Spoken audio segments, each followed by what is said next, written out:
ओम शांति। सुनते हैं आज 11 जुलाई 2025 की साकार मुरली से प्रश्न उत्तर। प्रश्न 1, पहले पहले किस बात का परिचय देना मुख्य है?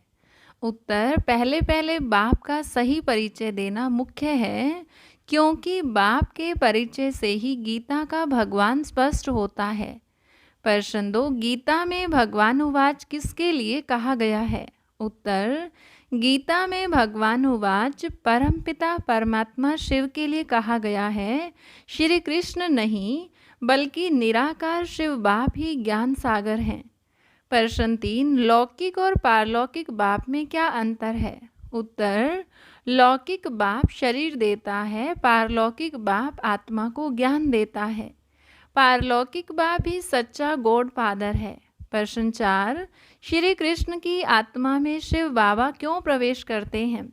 उत्तर, क्योंकि वही आत्मा 84 जन्म लेती है और अंत में साधारण रूप में आती है।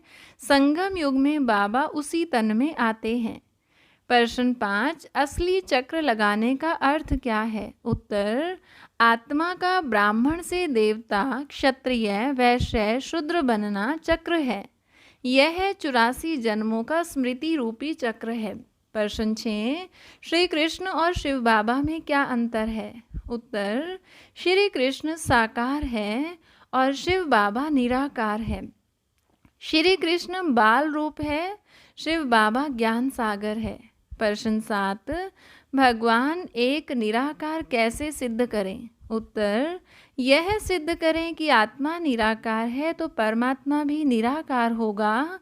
दृष्टांत द्वारा समझाएं। आत्मा देख नहीं सकते, अनुभव से पहचानते हैं। प्रश्न 8, सच्चा अहंकार किस बात में रखना चाहिए?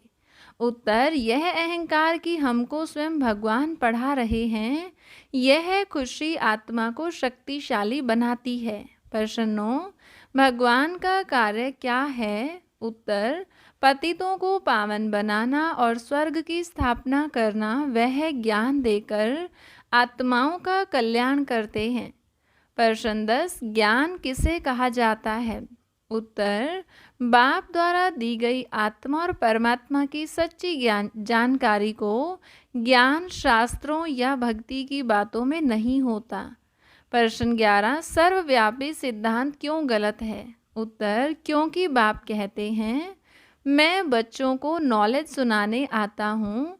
सर्वव्यापी होता तो आकर ज्ञान क्यों देता?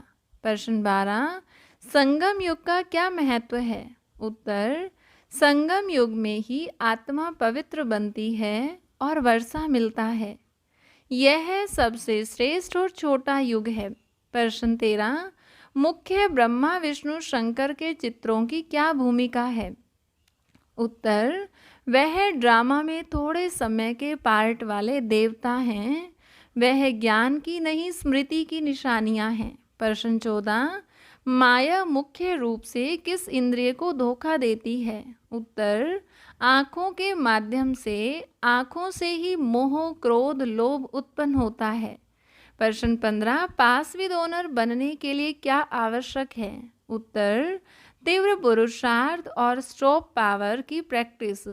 संकल्पों को रोकने और एक बाबा में स्थित होने की कला आनी चाहिए। हर रोज की मुरली से प्रश्नोत्तर सुनने के लिए चैनल को सब्सक्राइब करें और बेल आइकन जरूर दबाएं। वीडियो को दूसरे भाई बहनों के साथ शेयर जरूर करें। ओम शांति।